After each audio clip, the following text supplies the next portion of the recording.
Hello, I'm Lady Marquis, and I've written my first children's short story. It's called The Birthday Wish. Here it is. It was autumn, and the green leaves on the trees had changed into warm shades of red, orange, and golden yellow. The wind was blowing softly, and through the open window there suddenly appeared a fairy. Not just any fairy, the birthday fairy. She was here to visit a little girl on the eve of her birthday.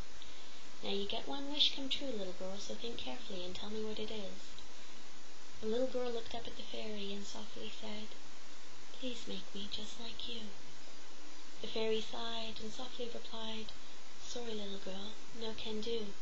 Fairies are fairies and children are children. We're not allowed to swap the two." The little girl sighed and then enthusiastically replied, "My wish is love."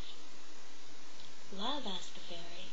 "I don't suppose you could be a bit more specific with your request? I'm not a mind reader, you know. I'm just an ordinary, hard-working, wish-making fairy. What do you mean, love?" The little girl laughed as the bewildered fairy whispered to herself, "I think I need a drink after this." "Okay, child, you have till midnight to change your mind, to change your wish to something more in tune with what I can actually give to you. But after that, your wish is final." The little girl looked puzzled. "But fairy, aren't you magical?" The fairy started to get a bit defensive now. "Little girl, ask for a Russian nesting doll, a gigantic jigsaw puzzle, a delightful tea party set, or even an etch-a-sketch. I'll even bake you a birthday cake. See, these are things I can do. World peace, ending hunger, universal love. You're talking to the wrong wishmaker." The little girl looked up at the fairy with awe and said, "It's okay, sweet fairy. You just give me whatever you like. Let it be a surprise." The fairy hurried off, saying she'd try to come back while muttering something about how the wish had to be the child's choice. The fairy went to the nearest bar to have a drink, for the little girl had made her think a little too much. Where other little girls screamed out their little wish in 3 seconds, she had been in a conversation with this little girl for what seemed like over an hour. "Oh no," the fairy frowned. She had forgotten the first rule from her handbook. She took out her little green book, and there it was in big bold letters.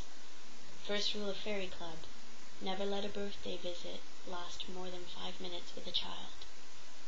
Strange things will occur. "Oh no, I wonder why that is," thought the fairy out loud. "What a peculiar rule. What must be its reason? Is it because we are fragile? Is it because children talk too much? Is it because children are confusing and easily changeable?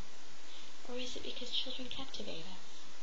Will we think there is something special about being a child, and will it make us wonder how we came to be just fairies and not children at one time?" "Hey," the barkeeper interrupted. "You ready to order another drink, or are you going to sit here philosophizing all night?" The fairy squirmed in her stool anxiously as she fixed her shiny little tiara that seemed a little heavy by now, then simply replied, "Hit me with another, Marty." Back in the bedroom, the little girl was still thinking about her visit from the fairy and how spectacular her wings were in relation to her tiny, illuminating fairy form, when from out of the shadows appeared what seemed like another little fairy. Well, actually less like a fairy and more like a shadowy little figure out of a puff of smoke, not so fluttering with light, and definitely no wings. "Hey there, little girl. I overheard your wish, and what the fairy cannot grant you, I can, because my power, it reigns round here." The little girl clutched her blanket just a little bit closer to her chest, not quite sure why. You can grant my birthday wish for love?" she asked.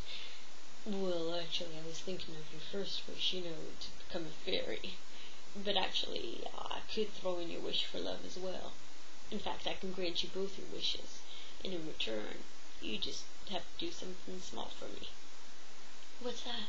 asked the little girl, wondering what kind of strange shadowy figure this was, wanting something in return from her on her birthday. "Well, I'll give you your wish, kid, and in return, all you have to do is give me your heart. Well, technically, you have to give me permission to take it. If you do that, you can have love while being a fairy. You can love as much as you want, and everyone will love you. Love, love, love. That's what you want, right? But only if you let me take your heart from you. Now, I won't physically take it, so don't worry about that. But see, how do I explain to a child? I have special magic, you know. I will put an unbreakable, invisible shield around your heart, and that will make it mine, and render it useless to you over time. So what do you say, child? It seems a rather strange request, said the little girl. Don't you have a heart, and don't I need my heart in order to love? The shadowy figure tapped his cane repeatedly against his hat and said, No, no, no, child, stop thinking, just listen. All right, of course I have a heart, don't be silly. And if I grant you your wish, well, technically you wouldn't need a heart anyway, 'cause you'd have love. So, you get what you want. What's the dilemma? It's an easy decision for a child to make. Why the delay? Okay, but tell me this, are you a friend of the fairy? The little girl asked. Yeah, sure, we're close, said the little figure, fidgeting for a cigarette. He was clearly getting agitated with this little girl, with all her questions. Okay, so what's it gonna be, birthday girl? The clock is ticking, you know. Tick-tock, tick-tock. Do we have a deal? Yes, you can have my heart. It only seems fair if you grant my wishes to come true, especially my wish for love. That is the most precious wish I could ever ask for, said the little girl.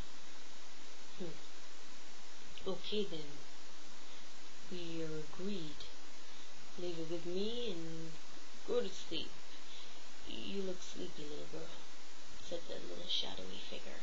As he hurried off, he whispered with glee, When you wake up, you won't remember a thing, but your wish for love from the darkness below will come to you and steal your soul.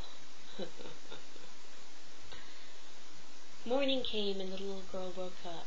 It's my birthday, she said out loud. I wonder what surprises the day will bring. As she removed her covers, she soon discovered a slightly crooked tiara and the same spectacular wings that belonged to the sweet fairy from the night before. What's this? The little girl wondered. There was a note. It read, I can't do this job anymore. It's yours. Signed, the fairy. On the other side of the note, in different handwriting, it read, Remember I told you, fairies are fairies and children are children. We're not allowed to swap the two. No can do. The little girl seemed rather confused and started to get an awful feeling that perhaps something was wrong. Sure enough, there it was, the tiny green fairy handbook underneath the note. She opened the handbook and there it was in big bold letters, right underneath rule number 1. Second rule of Fairy Club. Never let a child give up their heart in return for a wish to come true. Otherwise, a fairy dies. The little girl couldn't believe her eyes. What have I done? And she cried, and she cried, and she cried for the wish to be undone. This is not what she wanted. If only she had known. But there was no one to hear her cries, for without a heart now, no one would hear her ever again. And there, you see, came to be the Marquis, who never made a birthday wish again. The end.